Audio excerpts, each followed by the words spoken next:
Manao né, Christine Arakoutbe no anarako, créatrice de contenu, mpianatra en commerce et marketing ary community manager ihany koa.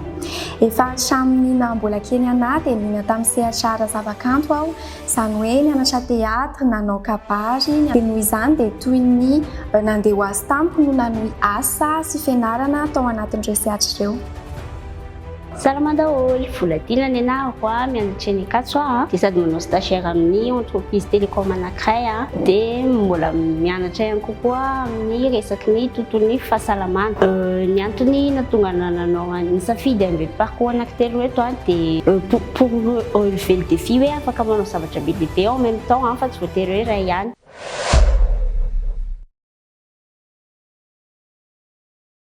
Na izany aza dia tsy mora izany hoe sady mianatra ny miasa izany, mila mahay mandamina sy mandrindra fotoana tsara.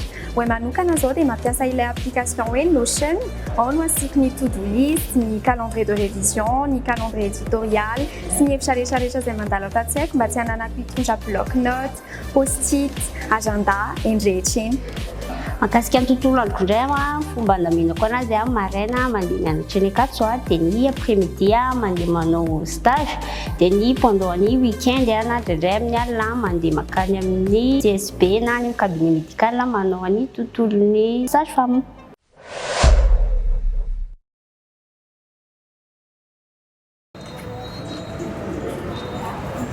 Anisan'ny défi efa nisedraiko ary mbola sedraiko hatramin'izao moa izany dia indraindray tsy fahaizana mandanjalanja ny asa sy ny fianarana. Any ka adino moa izany ny fianarana nefa rehefa misy ny zavatra ohatr'izany tsy maintsy tsaroana foana fa inona ny antony nitombohany.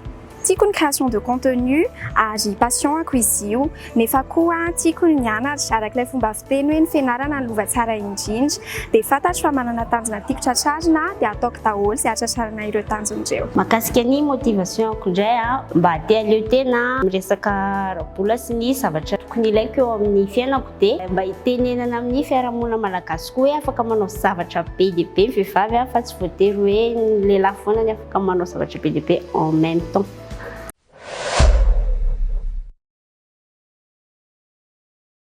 Ny afatra farany mila tiavina aloha ny nofinofy dia mila tiavina koa ny tanjonao. Rehefa vonona ny sainao dia manaraka ho azy fotsiny fanatanterahana anazy. Misy lahatsoratra izay hitako tamin'ny TikTok anisany nanamarika anahy dia izay angamba nizaraiko amintsika androany hoentiko hamaranako ny teny ho antsika vehivavy izay mbola sady mianatra ny miasa ka leo visaka indraindray dia tsaroa fa ilaina azy dia tsy nametraka nofy ngeza sy tsara toy eo ao am-ponao raha fantany fa tsy ho vitanao izany ka noho izany dia vitanao io dia mahereza foana tsika fa vitantsika io.